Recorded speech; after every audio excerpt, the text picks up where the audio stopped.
Bismillahirrahmanirrahim. Assalamu alaikum. Ruqayya Farooq here from Team at Sparkle, and in this video I will discuss the conduction system of heart. The conduction system of heart consists of three main parts: SA node, AV node, bundle of His and Purkinje system. अगर हम बात करें कि heart का main pace maker जो है वो कौन होता है, तो ये SA नोड होता है और ये जनरेट कर रहा होता है इलेक्ट्रिक इम्पल्सिस को। Because each cardiac cycle will be initiated by the development of action potential. Action potential का कार्डिक साइकिल को इनिशिएट करने में रोल होता है। अगर एक्शन पोटेंशियल जनरेट नहीं होगा तो कार्डिक साइकिल जनरेट नहीं हो सकती। तो इलेक्ट्रिक इम्पल्सिस जो है वो ऐसे नोड के थ्रू जनरेट होती हैं। ऐसे नोड जो है कंसिस्ट करते हैं पी सेल्स पर, जो रियल पेस मेकर सेल्स कहलाते हैं। The second part is AV node which also contain P cells, but इनका जो रेट होता है इलेक्ट्रिक इम्पल्स को जनरेट करने का वो एस ए नोड से कम होता है। और इसी तरीके से bundle of His and Purkinje system का जो रेट होता है इम्पल्सिस को जनरेट करने का वो एवी नोड से भी कम होता है। इसीलिए नॉर्मल कंडीशन के अंदर जो इम्पल्सिस जनरेट होती हैं वो ऐसे नोड से ही होती हैं, जबकि एवी नोड और bundle of His and Purkinje system जो है वो एज अ कंडक्टिंग टिश्यूज़ काम कर रहे होते हैं। यानी कि इम्पल्सिस को ऐसे नोड जनरेट करता है और एवी नोड और bundle of His and Purkinje system जो है वो सिर्फ इस इम्पल्स को दूसरे टिश्यूज़ तक कंडक्ट करते हैं।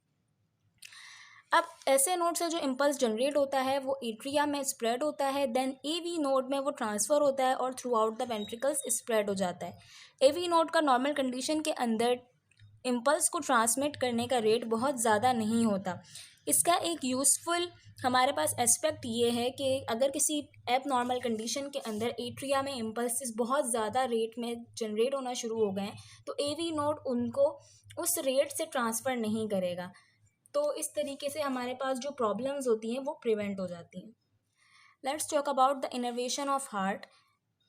अब हम ये बात करते हैं कि पैरासिम्पैथेटिक और सिम्पैथेटिक नर्वस सिस्टम जो हमारे पास ऑटोनॉमिक नर्वस सिस्टम का पार्ट है, ये हार्ट को कंट्रोल कर रहे होते हैं, हार्ट की एक्टिविटीज़ को रेगुलेट कर रहे होते हैं। तो इसकी सप्लाई किस तरीके से हार्ट में होती है, तो पैरासिम्पैथेटिक नर्व सप्लाई जो है वो एसए नोड, एवी नोड और एट्रियल मास के अंदर होती है, जबकि वेंट्रिकल के अंदर पैरासिम्पैथेटिक की सप्लाई नहीं होती। पैरासिम्पैथेटिक एक्टिविटी जब हमारी बॉडी के अंदर अप रेगुलेट हुई होती है तो ये ऐसे नोड डिस्चार्ज को कम करती है, हार्ट रेट को कम कर देती है, कॉन्ट्रैक्शन को डिक्रीज़ करेगी एट्रिया के अंदर, क्योंकि वेंट्रिकल के अंदर तो इसकी सप्लाई है नहीं, तो कॉन्ट्रैक्शन को डिक्रीज़ करने की एबिलिटी इसके अंदर इसमें जो है वो सिर्फ एट्रिया के अंदर होती है।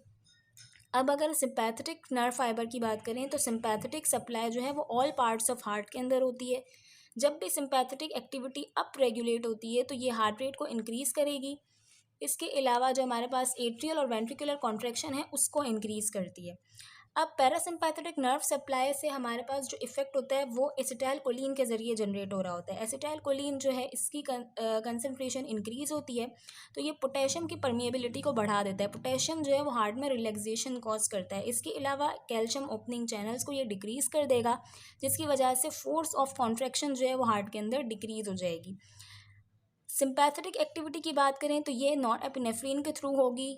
नॉन एपिनेफ्रिन की इंक्रीज कंसंट्रेशन जो है वो कैल्शियम की परमिएबिलिटी को बढ़ा देगी और कैल्शियम जो है वो हमारे पास हार्ट की कॉन्ट्रैक्शन को इंक्रीज कर देगा। So that was the conduction system of heart. That's all for today. Thank you so much. अल्लाह हाफ़िज़।